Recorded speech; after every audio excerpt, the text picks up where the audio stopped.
Samvat, happy birthday of mother earth and happy birthday of first human being. लगभग इस सृष्टि की 2 अरब life मानी गई अभी। तो हमने जब पृथ्वी का अवतरण हुआ और उस पृथ्वी पर जो पहला मनुष्य है उसको वर्ष प्रतिपदा कहते हैं, उसको सेलिब्रेट करते हैं। रिसेंट हिस्ट्री में 2 अद्भुत घटनाएं हैं जो इस विषय से भी संबंधित है। एक हून नाम की जाति खड़ी हुई जो थोड़ा सा राक्षसी स्वभाव की थी, मानवीय स्वभाव की नहीं। उसने दाएं बाएं विश्व भर में बड़े अत्याचार किए और जब उसने मुख भारत की ओर किया तो भारत के उस समय के सम्राट विक्रमादित्य ने उनको पराजित किया और पराजित करने के बाद दंडित नहीं किया, उनको कल्चराइज किया और कल्चराइज करके उनको भारतीयता में एसिमिलेट कर लिया, हिंदुत्व में एसिमिलेट कर लिया। इसलिए दुनिया के अंदर इतिहास के पृष्ठों में हून जाति मिलती है, उसके बराबर अत्याचार भी मिलते हैं। और आज विश्व के 803 करोड़ लोगों में हून नाम से कोई एक भी व्यक्ति नहीं। इस भारत को समझें, हमने बुचरिंग नहीं किया, मर्डरिंग नहीं किया, हमने एसिमिलेट कर दिया और वह रक्ष जाति की सजा के लिए मानवीय हो गई। उसी के 50-100 वर्ष बाद एक दूसरी जाति उभरी थी, शक। वह भी इमोरल बन गए, इनह्यूमन, उसने भी अत्याचार किया। उस समय भारत में भी वो टकराई, बाकी जगह विनाश करते करते वो भारत की तरफ बढ़े। उस समय दक्षिण में एक राजा थे शालिवाहन, उन्होंने उनको पराजित किया।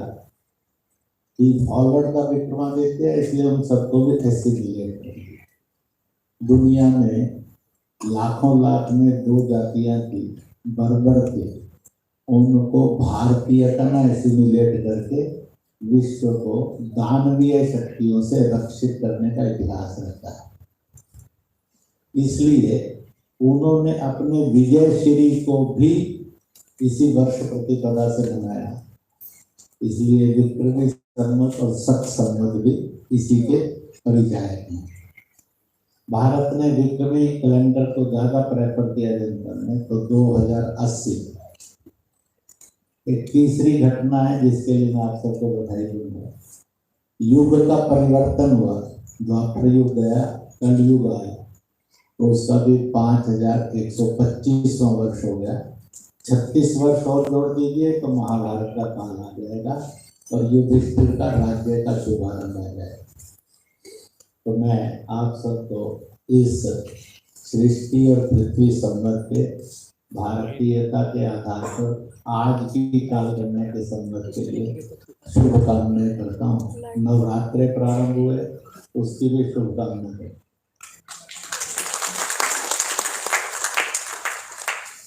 ईश्वरीय रचना का कमाल देखिए, समझने की जरूरत है। आज ही पहला रमजान शुरू हुआ, रोजे शुरू होंगे। रोजे का मतलब है शरीर, मन, बुद्धि, आत्मा की चर्चा करो ना करो, रूह की, और कभी कभी होती है सूफियों में। इसका अर्थ है इसको जो विकार है, झूठ बोलता हूँ, अपराध करता हूँ। रोजे का मतलब केवल शरीर की शुद्धि नहीं है, मन और बुद्धि को भी शुद्ध करना और जो गलत काम है उनसे अपने आप को मुक्त करना, इसके लिए रोजा रखना।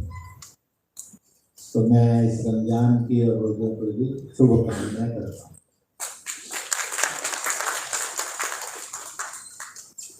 आज हम जिस विषय के लिए आए हैं बहुत खूबसूरत विषय है। पूरे विश्व में कोई देश ऐसा नहीं है जो जातियों के ऊपर, धर्मों, मजहबों के ऊपर, भाषाओं के ऊपर, भूगोल के ऊपर कोई संविधान की रचना करता है। every nation in the world is committed with that. We are a one nation, so we are a one people, so we should have a one law. कोई ऐसा देश नहीं है दुनिया में जो मल्टी लॉ से वन होगा। सारी दुनिया के देश एक लॉ से वन होते हैं, उनके अपने अपने कायदे कानून। भारत दुनिया के सब देशों में एक अलग प्रकार का देश। ये एक ऐसा देश है जो जितनी भी विश्व में विविधताएं हैं, जातियों की होंगी, भाषाओं की होंगी, परंपराओं की होंगी, मत पंथों की होंगी, भूगोल की होंगी, जलवायु की होंगी, ऐसी सारी विविधताओं को अगर कोई एक देश स्वीकार भी करता है और सम्मान भी करता है, वो दुनिया में भारत हुआ है। छोटी सी बात से समझना तो बहुत सरल है। दुनिया के अंदर तौरेत आई, जूडिज्म आया, भारत ने उसको भी स्वीकार कर लिया, उसके ग्रंथ को भी स्वीकार कर लिया, उसकी पूजा पत्ती के लिए टेंपल भी बनवा दिए और लोग आए तो उनको बसा भी दिया। और अगर कोई यहूदी बना तो किसी ने हाहाकार नहीं। 2023 वर्ष पूर्व ईसाइयत आई, उसका बाइबल आया, चर्च, क्रिश्चियन, गिरजा, हमने उनको भी स्वीकार कर लिया, करोड़ों लोग उसमें थे। इस्लाम आया तो हमने कुरान शरीफ, मस्जिद और मकतब भी स्वीकार कर लिया, इस्लाम को भी मान लिया। अब अगर इसी श्रेणी में आप दुनिया में जाएंगे तो दुनिया में 108-10 ईसाई देश, क्या उन्होंने श्री गुरु ग्रंथ साहिब स्वीकारा, गीता स्वीकारी, कुरान शरीफ स्वीकारा? नहीं। दुनिया में 56 से अधिक मुस्लिम देश हैं, क्या उन्होंने बाइबल स्वीकारी, तौरेत स्वीकारा? क्या उन्होंने श्री गुरु ग्रंथ साहिब स्वीकारा? क्या उन्होंने गीता स्वीकारी? तो नहीं स्वीकारी। इसलिए all the countries in the world, they are unsecular, they are more to communalism या fundamentalism है। We are the only nation, we are the only society, we are the only culture, we are the only civilization जिसने दुनिया के अंदर सबको स्वीकारा है और सबका सम्मान किया है। इसको कम्युनल कहना अपराध है और इसको कम्युनल मान लेना पाप है। ये नहीं करना चाहिए किसी। तो इसलिए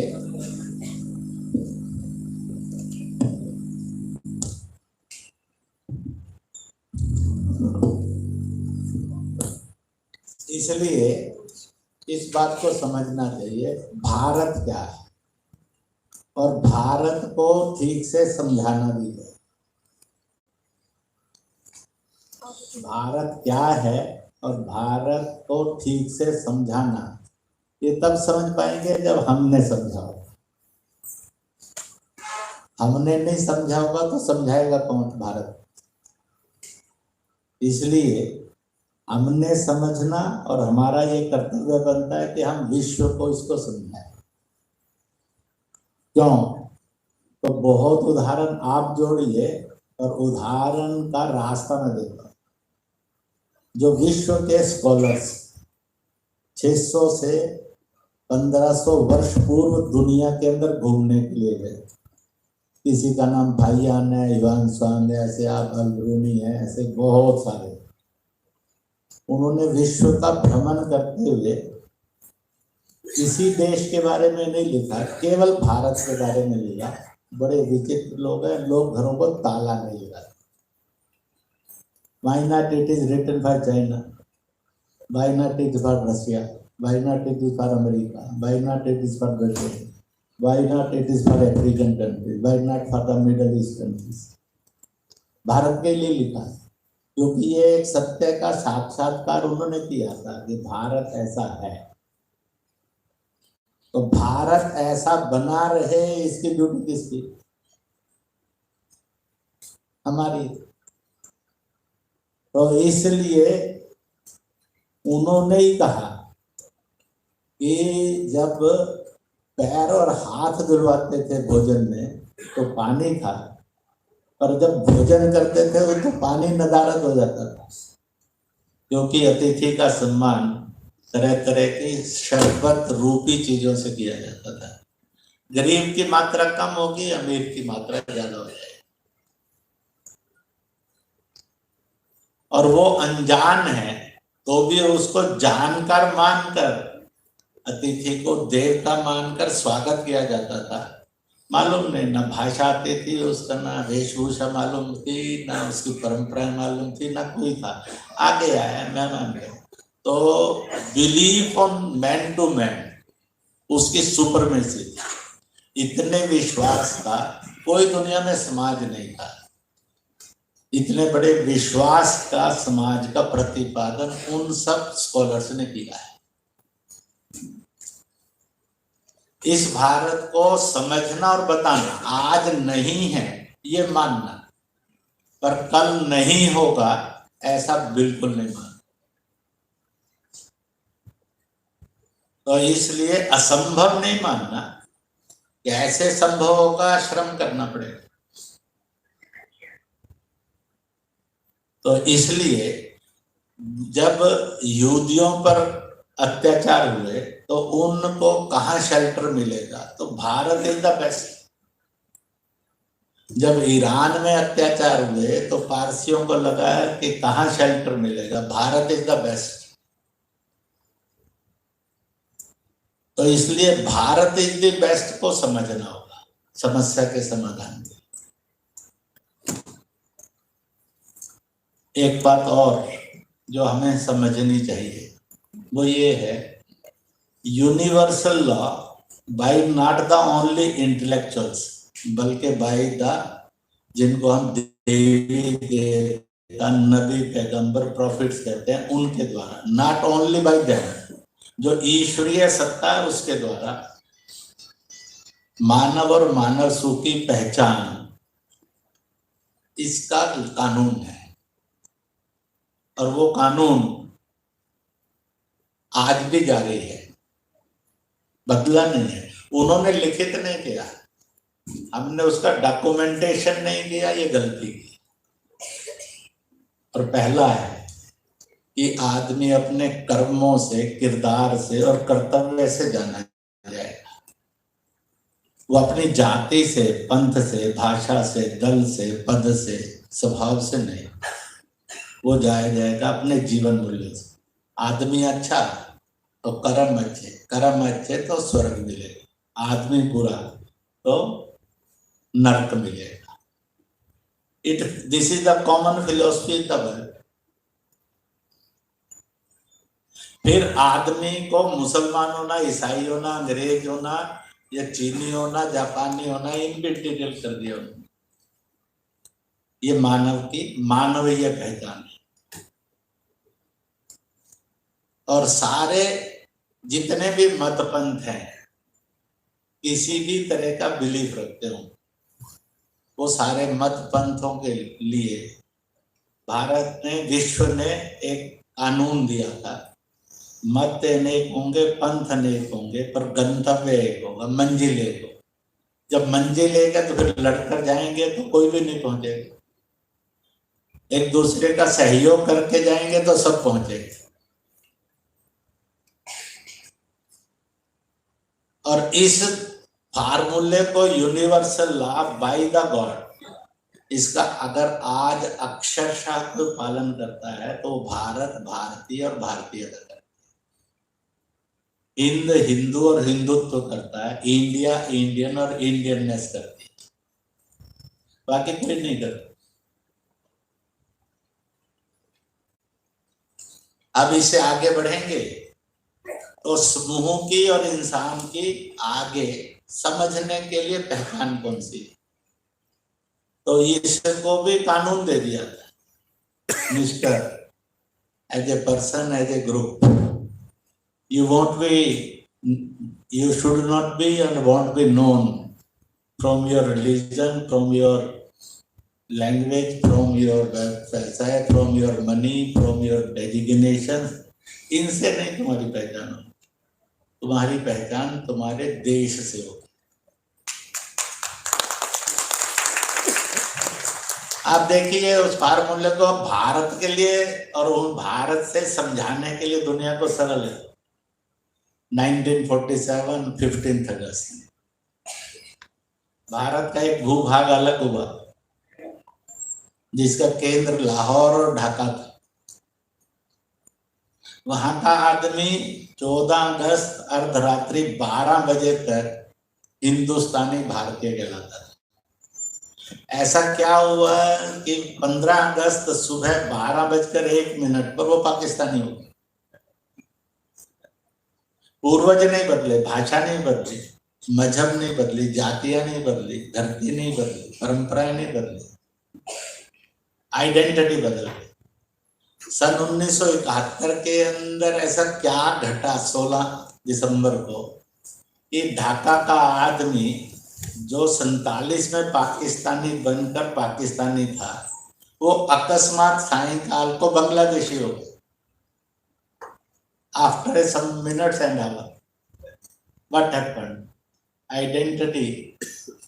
The identity of a group or a person change हुई तो केवल एक कारण से चेंज हुई, वह उसके देश के और उसके नाम पर। इसलिए अमेरिका का है कि ब्रिटेन का है, स्कॉटलैंड का है कि न्यूजीलैंड का है, आयरलैंड का है कि यूनान का है कि रोम का है, वो अमेरिका का है या फिर इटली का, फ्रांस का है,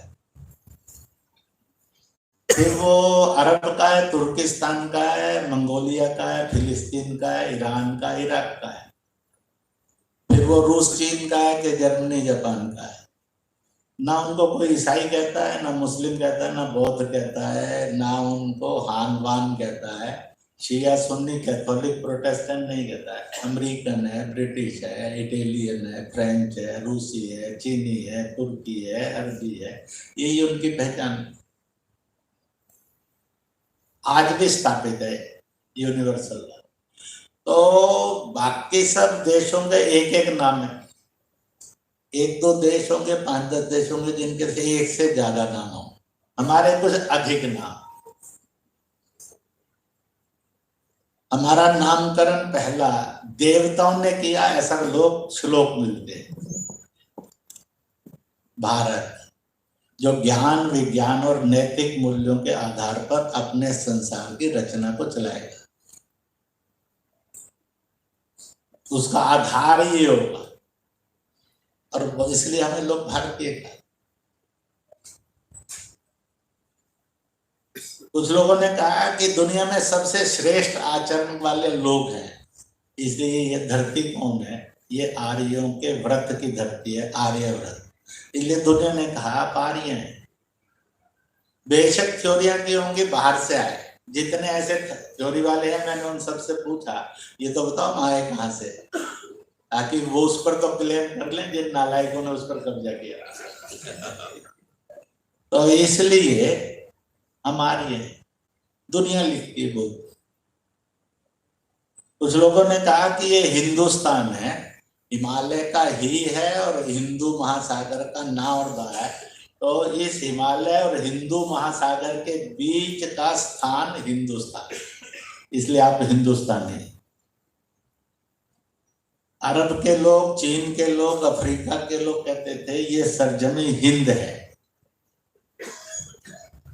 इसलिए आपने देखा होगा हमारे जब न्यूमेरिकल का रोशनी यहाँ हुई, प्रत्येक हुआ, उसकी रचना हुई, जब इधर को चला तो अरब के लोगों ने उसको नाम ही दिया हिंद सा, जो हिंद से अंक आए हैं वो हिंद सा, इसलिए ये अंक हिंद सा है।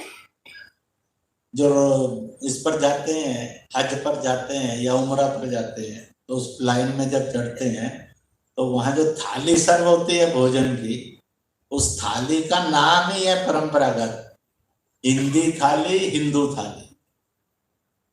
हिंदू थाली का मतलब है कि ये शाकाहारी, हिंदी थाली का मतलब है थोड़ा मांसाहार हो। और आज भी है।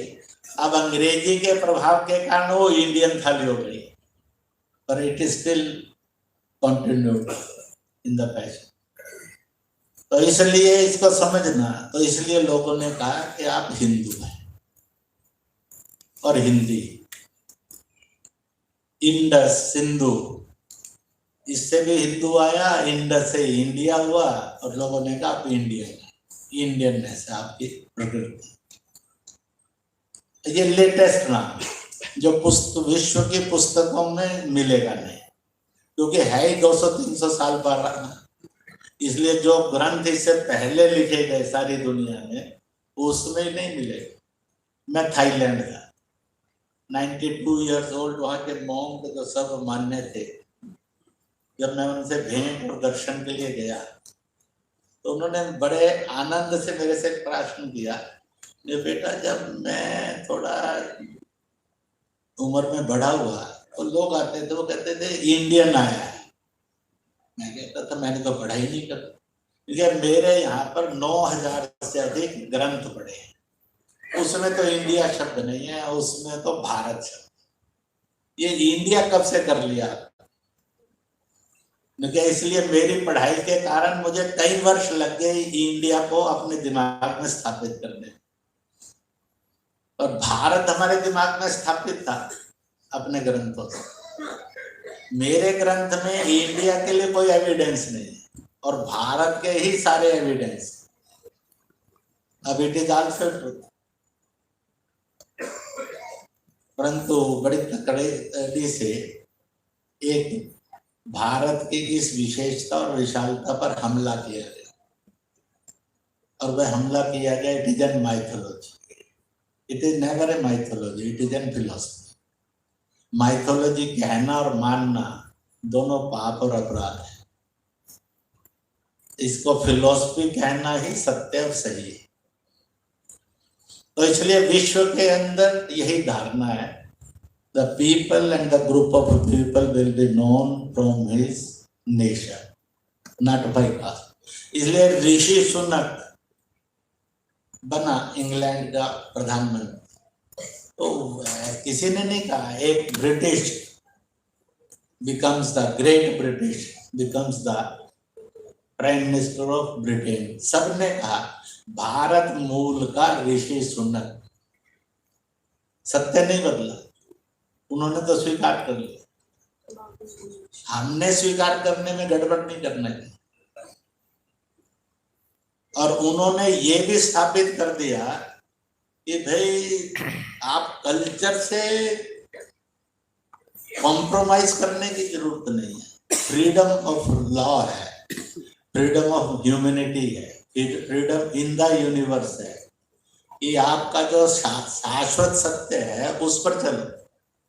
इसलिए उसने मंदिर माथा भी टेका, गाय माता को भोजन भी कराया गीता पर रखकर, और वो संकल्प भी लिया, ओथ भी ली। तो और ब्रिटेन का था, उसने ही नहीं सोचा ब्रिटेन में हो तो जरा बाइबल देखनी चाहिए। और ब्रिटेन के लोगों ने इसलिए रिवोल्ट नहीं किया उसके खिलाफ, क्योंकि इसने गीता पर हाथ रखकर ओथ क्यों ली। अब इससे बड़ा प्रमाण इसी सत्य और सही का क्या मिलेगा, उसकी विशेषता का क्या मिलेगा। इसलिए it is a light for everybody in the nation और इन द वर्ल्ड। तो इसलिए हम सबका सत्य यही है कि हम भारतीय हैं, आर्य हैं, हिंदू हैं, हिंदुस्तानी हैं, हिंदी है, इंडियन है। ये राष्ट्रवादी मानवतावादी शब्द हैं, ये पंथवाचक शब्द नहीं, पूजा पद्धति वाचक शब्द नहीं। तो इसलिए इससे पहचान मानी जाए। कभी अफगानिस्तान के लोग, श्रीलंका के लोग, म्यांमार के लोग और भूटान के लोग भी भारतीय कहलाते थे। मैं नेपाल जा रहा था, जनकपुर के एयरपोर्ट पर था, तो मैंने फार्म भरा भारत और भारतीय। मैं यही पढ़ता हूँ, इंडिया इंडियन मैंने कभी गलती से पाप को नहीं किया, तो इसलिए मैंने भारत भारतीय भरा। तो मुझे एयरपोर्ट अथॉरिटी ने बुलाया कि जरा इस फार्म को आप ठीक कर दे। टिकट बन गया था, टिकट मेरे हाथ में था, फ्लाइट आने में डिलेड था, तो इसलिए एक मजेदार घटना। तो मैंने कहा, madam I am not from India and I am not Indian, I am from Bharat, I am in Bharat. नहीं यू करेक्टेड। मैंने किस लिए? इतने में जो उनके और बड़ा बॉस था, आखिरी जो वहां का सबसे बड़ा अफसर, तो वो भी आ गया। तो वहां एक बड़ा अच्छी सी सभा बन गई, 20-25-30 लोग। फ्लाइट तो छोटी थी, 16 लोगों की फ्लाइट जिसमें जा रहे थे। तो वहां कंक्लूड क्या हुआ, तो वो अफसर कहता है, when you call yourself India, we call ourselves Nepal, then we are two countries. when you call Bharat, फिर ये 2 कंट्रीज का झंझट खत्म हो जाता है। तो भारत तो हम भी आज नहीं है, इसलिए हम भी श्लोक को बोलते हैं, उत्तरम यत् समुद्रश्चे हिमाद्रश्चे दक्षिणम वर्षम तद भारतम नाम भारती यत्र संतति। तो हम तो हिमालय के उत्तर में, दक्षिण में ही आते हैं और हिंद महासागर के उत्तर में आते हैं, हम तो हिमालय से परे नहीं है। तो हमने इस श्लोक को ये नहीं कहा कि ये भारतीय विस्तारवाद, क्योंकि ये एक सत्य है। तो इसलिए इस रिक्वेस्ट के साथ उन्होंने कहा इंडिया लिख दीजिए। मैंने कहा तो लिख चुका हूँ, आप इसी को स्वीकार करें, और उन्होंने स्वीकार कर दिया। ब्रैकेट में उन्होंने अपने हाथ से लिखा इंडिया और इंडिया, मैंने नहीं लिखा। परंतु मैं आपको डिस्कशन बता रहा हूँ कितनी मजेदार है, एनलाइटेंड है। उसने कहा भारत आप जब कहते हैं तो भारत तो हमारे भी कन कन में बसा हुआ है कि हम भारत ही हैं, क्योंकि हर ग्रंथ यही बोलता है हमारे बारे में। जहाँ आइडेंटिटी लिखी है, जहाँ किसी देश का वर्णन करने की बात लिखे तो वो यही लिखता है। तो इसलिए soul of people is Bharat, भारतीय, पर geography and now the body वो नेपाल हो गई। इसलिए हमारे यहाँ जब संकल्प दिया जाता है तो जो सब वाराणसी में और दिल्ली में और कलकत्ता में संकल्प होता है वही होता है हमारा भी पूरा संकल्प। उसमें हमने कोई बदल नहीं किया। जो साधारण बदल होती है लोकल स्थानों की, उतनी बदल होती है। इसलिए ये यूनिवर्सल लॉ है, तो हमें समझना चाहिए हम कल्चर से क्या है, हम ज्योग्राफी से क्या है, और हम इंसानियत, मानवता, ह्यूमैनिटी से क्या है। तो हम विश्व की सबसे बड़ी मानवता की धरोहर है। हम हैं जिन्होंने पूरी दुनिया में कभी विस्तार किया, पर हमने सेना से नहीं किया। हमने नैतिक जीवन मूल्यों के आधार पर जो संस्कृति हमारे पास थी और जो व्यापार हमारे पास था, अर्थ व्यवहार, उससे हमने पूरी दुनिया के अंदर विस्तार किया था। इसलिए विश्व ने हमें विश्व गुरु माना। हम वर्ल्ड लीडर नहीं थे, हम विश्व गुरु थे। नेता होने में अधिकार होता है, हिंसा होती है। गुरु होने के अंदर नैतिक जीवन मूल्यों का महान आदर दिख झलक।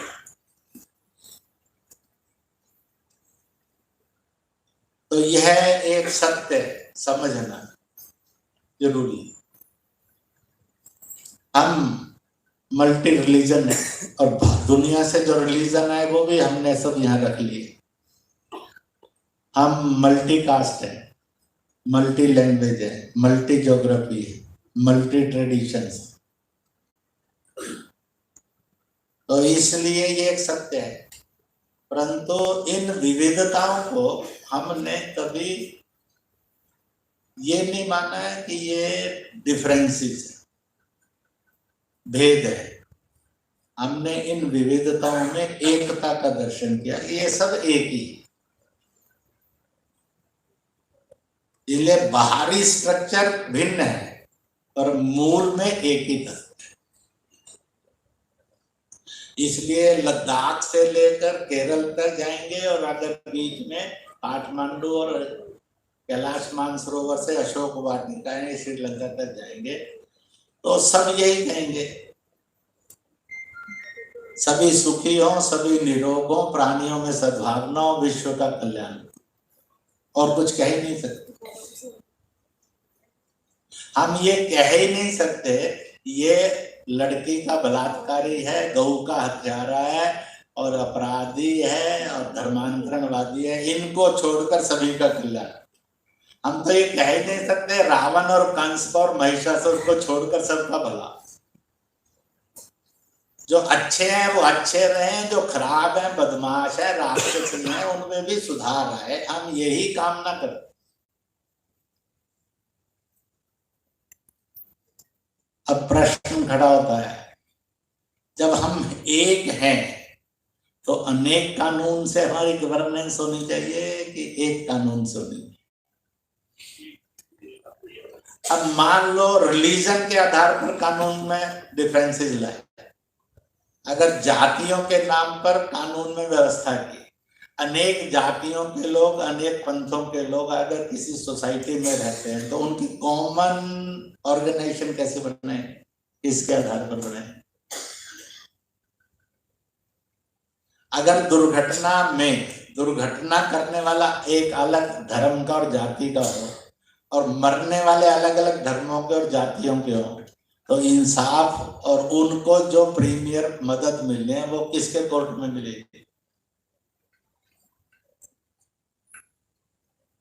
अगर इंटरकास्ट और इंटर रिलीजन मैरिज कर ली, कल कन्फ्लिक्ट आ गया, तो कौन सा कोर्ट उसके लिए चलेगा जहां न्याय मिलेगा?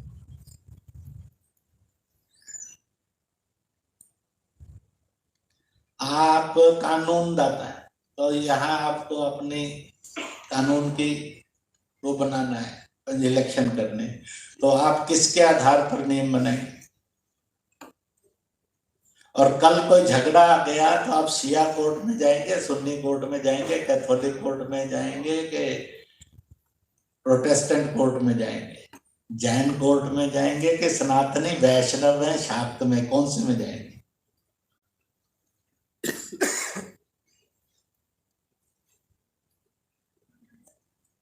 तो इसलिए इसको ठीक से समझना।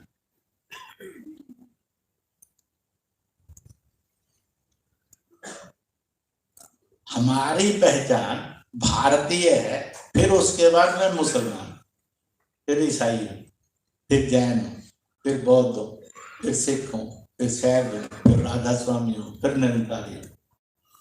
जो लोग आज ये प्रैक्टिस करते हैं कि इस देश को भारतीय होने ही नहीं देना, हिंदुस्तानी होने ही नहीं देना, इंडियन होने ही नहीं देना, तो they talk of religion and caste. दुनिया में कभी युग था जब शस्त्रों से युद्ध लड़े जाते थे और सत्ताओं में परिवर्तन और कब्जे देशों पर होते थे। आज डेमोक्रेसी के अंदर उसकी जरूरत नहीं है, इसलिए बहुत लोग तो सोचते हैं कि साहब सब तरह के शस्त्रों का निर्माण ही दुनिया में बंद कर देना है।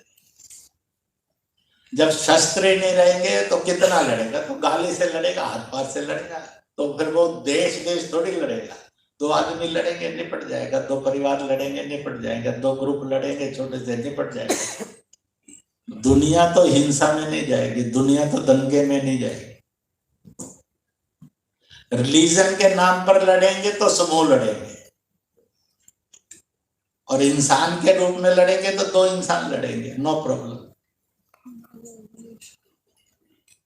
जाति के नाम पर एक्सप्लॉइटेशन करेंगे तो समूह एक्सप्लॉइट होगा, नहीं तो आदमी आदमी का वैल्यूएशन हो जाएगा। देश में बिल्कुल सरल है समझना, वो नेता भी है देश के अंदर, लोग नहीं माने, साल भर सड़कें जाम रही, देश में अफरा तफरी रही, उसने कहा भाई कानून वापस ले लेता हूं, माफी मांग लेता हूं। एक नेता ने कहा कि मैंने अपमान किया होगा पर मैं माफी नहीं मांगूंगा, वो झंझट खड़ा हो गया। क्वालिटी डिफर्स, दो में बहस हो जाती चल जाता, परंतु अब गलत को भी समर्थन देने से देश के अंदर यही आ जाएगी कि भाई आप किसी की भी बेइज्जती कर सकते हो, no need to say excuse me, sorry sir. अगर ये एक्सक्यूज मी और सॉरी सर दो अंग्रेजी के शब्द निकाल दे जाए, अच्छा भाई माफ कर दे, तो इस देश के अंदर मैं और आप भी लड़ते हुए नजर आएंगे। साला इतना बदतमीज है कि सॉरी भी नहीं कहा। यह आदमी की हीनता का द्योतक है। आप जब कभी सॉरी कहते हैं किसी को, तो क्या आप हीन, नीच, कमजोर, अपमानित हो जाते हैं या बड़े हो जाते हैं? Sorry sir and excuse me ये आदमी की क्वालिटी को बढ़ाता है, यह उसके अंदर हीनता नहीं पैदा करता है। और आप सबको दिन में एक दो बार तो करना ही पड़ जाता होगा कभी। It is so simple. इसलिए कहा गया है क्षमा से आदमी महान बनता है, अहंकार से आदमी पापी बनता है।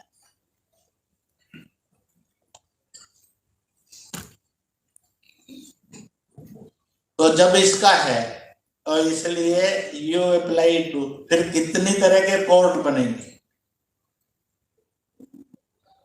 क्योंकि हमारे तो रिलीजन वैरायटी भी है, कास्ट वैरायटी भी है, लैंग्वेज वैरायटी भी है, और उस वैरायटी में इतनी अंदर अंदर वैरायटी है। ईसाइयत के 229 सब रिलीजन इन द वर्ल्ड है। भारत में 229 के 229 है, दुनिया में किसी देश में 229 पूरे नहीं है। इवन वेटिकन तो नॉन कैथोलिक को भी वहां रहने की इजाजत नहीं देता, मुझे और आपको तो दूर की बात है। इस्लाम के मोर देन 72 हो गए, भारत में सारे हैं, पर दुनिया के मुस्लिम देशों में इनमें से कईयों को जीने का भी अधिकार नहीं है नॉर्मल। भारत ने तो कानून में महिला और पुरुष को समानता के रूप में कानून में हक दे दिया।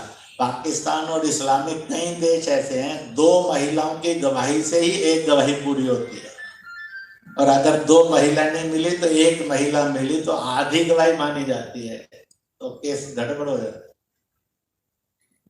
अगर पुरुष की गवाही है तो 1 पुरुष 1 गवाही है, पाकिस्तान में आदमी महिला की गवाही है तो 2 महिलाओं से 1 गवाही पूरी होती है।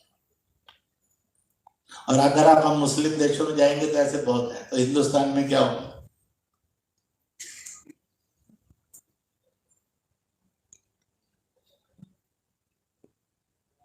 इसलिए आप अच्छे साइड में जाइए तो, और कोई नकारात्मक घटना घटी तो, यानी आपको सोसाइटी का ऑर्गेनाइजेशन बनाना है जो मल्टी कास्ट है, मल्टी रिलीजन है, तो आप बना सकते। और अगर उसी के अंदर कोई अपराध हो गया और झगड़ा हो गया, एक्सीडेंट हो गया, तो आप में जाकर जस्टिस अवेल कर सकते।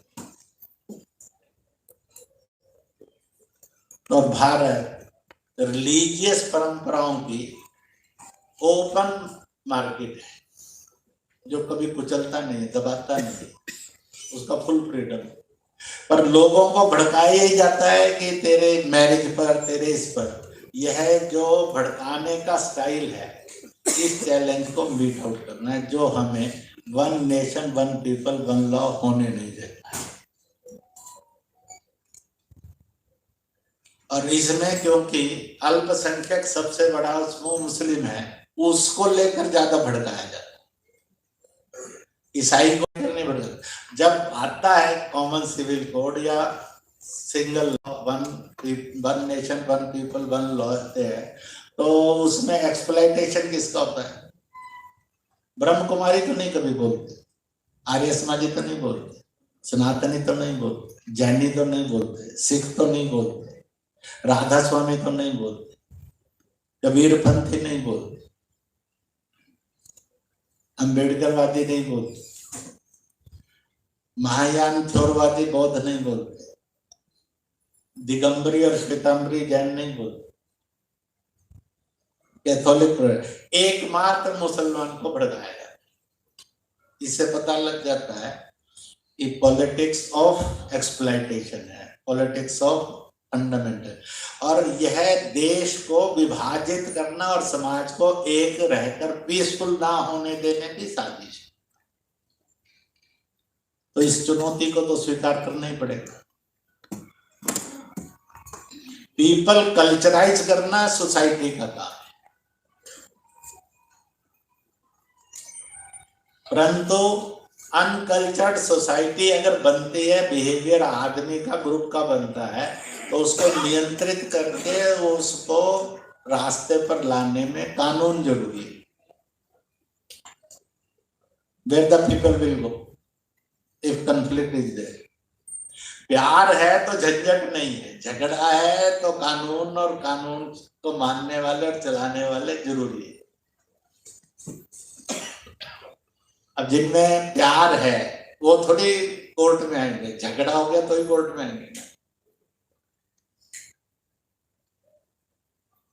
तो इसलिए आज इस विविधता में एकता का दर्शन दुनिया कर सके, इसलिए हमें one nation one people one law के रूप में एक्ट करने का एक मॉडल दुनिया के सामने पेश करना होगा, ताकि दुनिया युद्ध मुक्त हो, दंगा मुक्त हो, छुआछूत मुक्त हो, प्रदूषण मुक्त हो, जो गरीब दुखी पीड़ित कमजोर असहाय है उनके शोषण से मुक्त हो, और नारी और पुरुष के भेद नहीं, पूरकता में ही ईश्वर ने रचना की है, असमानता में नहीं की है। नारी और पुरुष एक दूसरे के पूरक हैं, यह दुनिया को बताया जा सके। और इसका आदर्श मॉडल अगर कोई हो सकता है विद ऑल वेराइटीज, तो भारत भारतीय और भारतीयता ही हो सकती है। हिंदू हिंदुत्व ही हो सकता है, हिंद हिंदू और हिंदुत्व ही हो सकता है, इंडिया इंडियन और इंडियननेस ही हो सकती है, क्योंकि ये हमारे पास है। और इसका एक दर्शन आपको करा के मैं अपनी बात को खत्म कर दूंगा। और वो दर्शन कौन सा है? Now think of the corona. Corona nature virus नहीं, अब तो दुनिया ने मान लिया लगभग, यह मैन मेड वायरस था, जनरेटेड वेयर इन बुरान। बुरान इज इन चाइना, तो इसलिए चाइना से बनाया किसने? चाइनीज ने, अपने विशेषज्ञों से और साइंटिस्टों से। तो एक्सपर्ट्स एंड साइंटिस्ट दुनिया को ये कहकर मूर्ख बनाकर बनाया था कि चमगादड़ से हम ऐसा वायरस डेवलप कर रहे हैं जो होलिस्टिक फास्ट डेवलपमेंट का कैरियर होगा। 2019 को आप पढ़िए तो आपको ऐसा ही एक दृश्य कहीं ना कहीं जुलाई अगस्त सितंबर में दिखाई देगा। अब कोरोना महाराज आ गए, उस समय के फिर 2 महीने के अखबार पढ़े, चीन की तरफ से आया कि ये फुल्ली डेवलप नहीं हुआ है, फुल्ली डेवलप होने पहले से ये स्लिप कर गया विशेषज्ञों से और साइंटिस्टों के हाथ से, वैज्ञानिकों के हाथ से। और ये कहते उसने कहा इसलिए ये हाफ लिव्ड है हाफ डेड है, इसलिए now it is not holistic, it will dangerous होगा। और वहीं आप देखिए जो वैज्ञानिक थे और जो विशेषज्ञ थे, साइंटिस्ट एंड एक्सपर्ट्स, वो प्रकट हुए, अखबार में फोटो आए, उसके बाद आज तक वो डिसमिस्ड हैं, वो they are not no more on the in the world. ये एक सत्य है।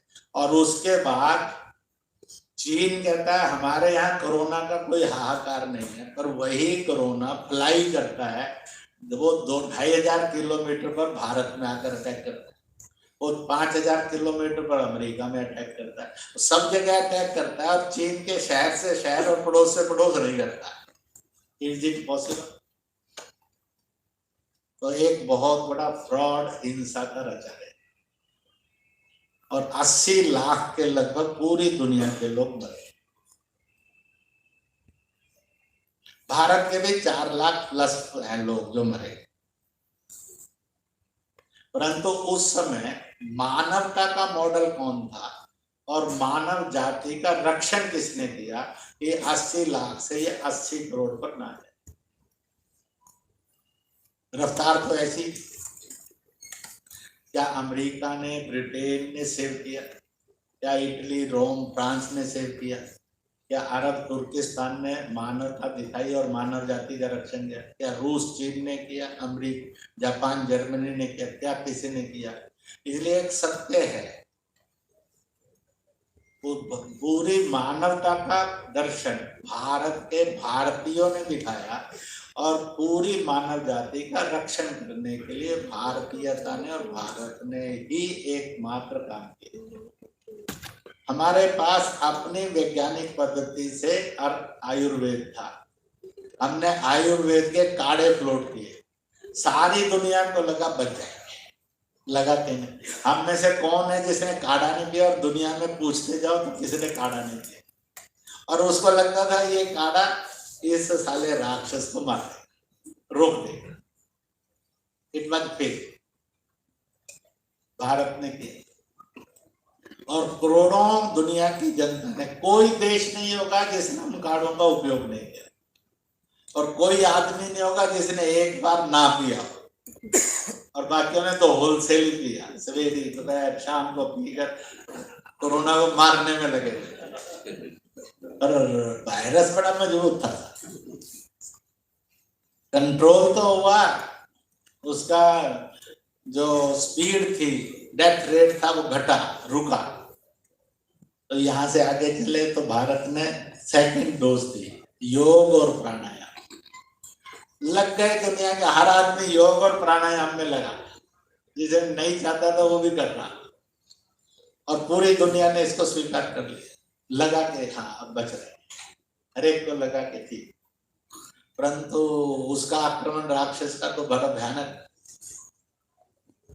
तो उसके विरुद्ध सुरक्षा कवच, you go to the history of virus in the world, 4-5 हजार 6 हजार साल, कभी रामायण काल, महाभारत काल में, कभी अन्य काल में भूत आए, प्रेत आए, तो बीमारी फैल गई, तो जन्म फैल गए, ऐसे घटनाएं आती है, धुआं फैल गया, ऐसे तरह तरह के वायरस के स्टेटस आते हैं कई तरह। तो इन द हिस्ट्री तो देखो हमने दुनिया को लॉकडाउन रूपी सुरक्षा कवच दिया कि आदमी घर में बैठ जाए, पर्यावरण शुद्ध हो जाएगा और कोरोना बेचारा दरवाजे के बाहर दम तोड़ देगा। भारत ने लॉकडाउन दी, सुरक्षा कवच दिया, तो यहाँ नहीं रोका। आदमी बड़ा उदास था और कायर हो गया था, डर कर जी रहा, निर्भय होने की बजाय, निडर होने की बजाय डर रहा, हर चीज में डर था। इसको छुआ तो क्या होगा, ये ले जाता है, वहां गया तो क्या होगा, एक भय, हम दो मिले तो क्या होगा, इकट्ठे सोए तो क्या होगा, घर में नजदीक बैठकर खाया तो क्या होगा, यानी दूरियां, हर बात से भय और दूरियां। तो भारत ने इससे मुक्त करने के लिए खेल रूपी दवाई दी, ताली बजाओ, थाली बजाओ, घंटी बजाओ और दिया जलाओ, प्रकाश करो।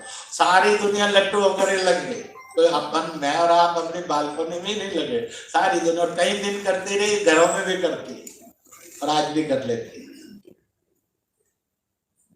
फिर यहाँ नहीं है और साइंटिफिक आने के लिए, तो एक दो नए व्यापारों ने जन्म लिया, सैनिटाइजर और मास्क। होलसेल में ये व्यापार नहीं थे दुनिया में, बड़ी इनकी लिमिटेड मैन्युफैक्चरिंग होती थी, ऑपरेशन के लिए, बाकी कोई नहीं। इसलिए दुनिया में दो नए ट्रेड को भारत ने जन्म दिलवाया और लोगों को रोजगार दिला, लाखों लाख लोग रोजगारी हुए, गरीब लोग भी हुए, होलसेल में बन रहे थे, घर घर में भी लोग बना रहे थे और बिक रहे थे, और उसमें फैशनेबल भी सब थे अकॉर्डिंग टू ड्रेस। इधर महिला का सूट सिलता था और उसी कपड़े का, इधर आदमी का कुर्ता पजामा या पैंट कमीज बनती थी, उसी के हिसाब का मास्क भी बने। तो इसलिए इनोवेशन में भारतीय दुनिया का सबसे अग्रणी है, इतना इनोवेशन दुनिया में किसी समाज के पास नहीं जो हमारे पास। तो इसलिए ये किया, फिर आया इससे लड़ना पड़ेगा, तो कौन से हथियार से लड़े, तोप से, बंदूक से, किससे? नहीं साहब, ये हथियार तो फुल ऑफ नॉन वायलेंस है, तो नॉन वायलेंस से लड़े। तो भारत के प्रधानमंत्री ने इस देश की एक नई फैकल्टी को जन्म दिया, और इसलिए पुलिस वाला, सफाई कर्मचारी और डॉक्टरों को इतनी डोज दी कि वो फुल डेडिकेटेड हो गए, मैं और आप डरते थे, वहां पर भी वो पहुंचते थे। इसलिए life loss in this war against corona Bharat का कई हजार पहुंचा। जैसे भगत सिंह को क्या था, वो भी बाकी की तरह जी सकता था, फांसी पर चढ़ने के चढ़ा तो लोग याद करते हैं उसने कर्म निभाया, इसलिए फोटो भर कर में लगते हैं, भगत सिंह तो चला गया। ऐसे एक बलिदान भाव भारत, बलिदान भारत का बलिदान भाव स्वभाव है, उस बलिदान भाव का उपयोग किया गया, जिसको त्याग समर्पण कहते हैं, उसका उपयोग करके किया। और अंत में बेस्ट ऑफ द एलोपैथी की मेडिसिन और वैक्सीन, चीन ने वैक्सीन ला ली, सबको पता था ये घटिया और महंगी बेचता है, तो उसकी वैक्सीन तो 7,000, 3, 4, 5,000 से लेकर 7,000 में प्रोडक्ट। रूस होगा, ब्रिटेन होगा, फ्रांस होगा, कईयों की वैक्सीन है, 6-7 देशों की, सब मोर देन 3,000, सब क्वालिटी में कम। भारत ने भारतीयों पर भरोसा करके भारत के प्रधानमंत्री ने कहा कि भाई तुम भी चुनौती को स्वीकार करो। सो वी हैव प्रोड्यूस, हमने 5 जगह पर एक्सपेरिमेंट किए, 2 ही फ्लोट किए, 3 रोक दिए, और हमने 350 में दुनिया को वैक्सीन दी, और the best of the vaccine Bharat था। अगर भारत के प्रधानमंत्री के नेतृत्व में भारतीयों ने ये इनोवेशन स्किल ना दिखाई होती तो आज कोरोना के विरुद्ध 80 करोड़ 100 करोड़ लोग मर चुके होते और कोरोना हाहाकार मचा रहा।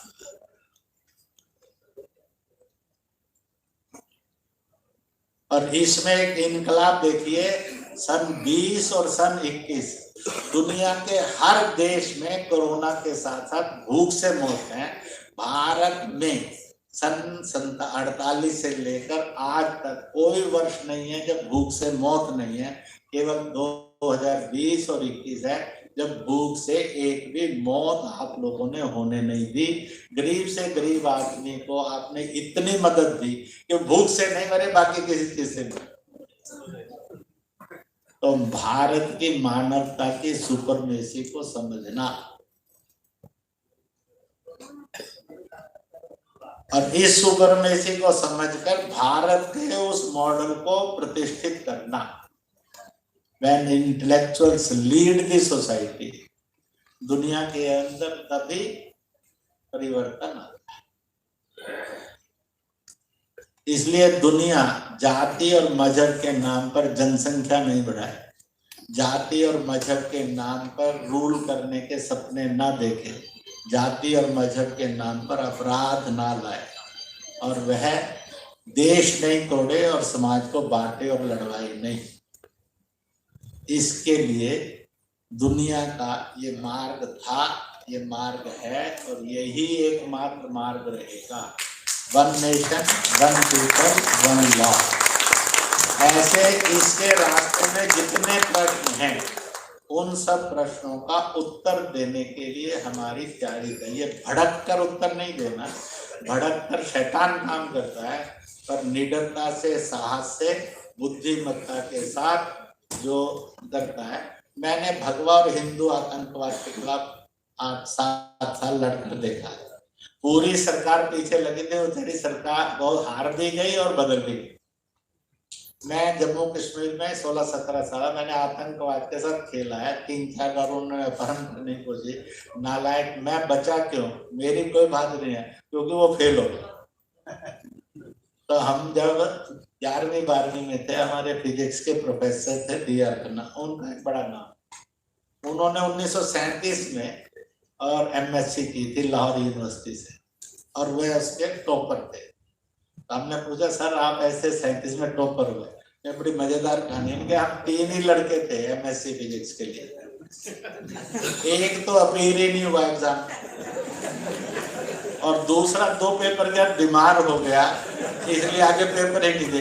मैं ही था और मैं ही पास हुआ, इसलिए मैं ही गोल्ड मेडलिस्ट हूँ।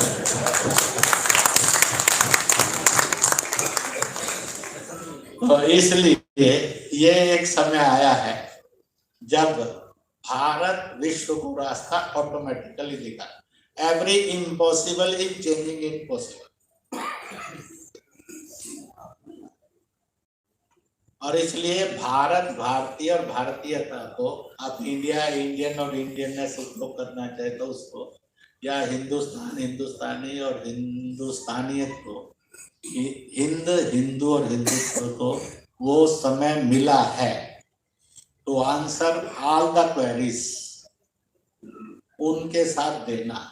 मैंने 1966 में अपनी रैगिंग में 5 गज दूध खरीदा, बाद में कभी खरीदने की जरूरत नहीं पड़ी, क्योंकि सीनियर्स ने रात को 12 बजे कहा mister go to the market and purchase the 5 yard of the milk. मुझे लगा कि कुछ मैंने गलत सुन लिया होगा, तो उन्होंने कहा क्या तुम्हें ऊंचा सुनता है? तो जो नहीं भी सुनता था वो भी समझ में आ गया, क्योंकि मुर्गा बना कर रखेंगे रात को, क्या कर। 5 गज दूध लाया था। कैसे लाया था? हलवाई मुझे लाया, हमने कहा जी 5 गज दूध है। ना बर्तन था, ना दूध था, ना हलवाई था, ना लेने वाला था, ना देने वाला था।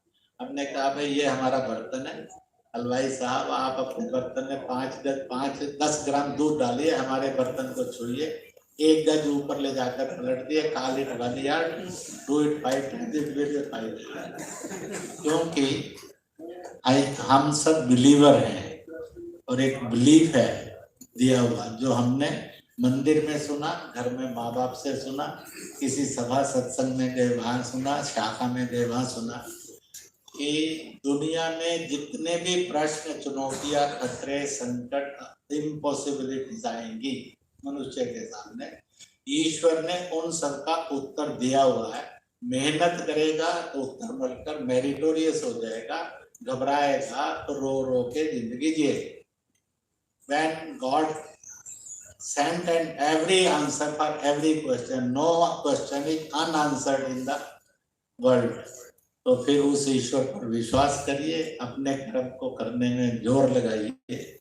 हम देर से आए इसके लिए क्षमा चाहते हैं। वैसे मुझे शुरू से तो बताया ये गया था आप 4:30 आइए, बाद में पता लगा कि आपने कुछ जल्दी कर लिया है, तो वहाँ हड़कम मचा, तो भी हम 4:30 के आसपास पहुंच गए। उसी के हिसाब से फ्रेमवर्क किया हुआ था, तो सॉरी फॉर लेट। इसलिए आप सबको और ऑर्गेनाइजर्स को बहुत बहुत, इतना लंबे भाषण सुनना, इस उम्र में सुनना और इतने एजुकेटेड होने के सुनना, आपका इंटेलेक्चुअल टॉलरेंस और फिजिकल टॉलरेंस बढ़िया, आपका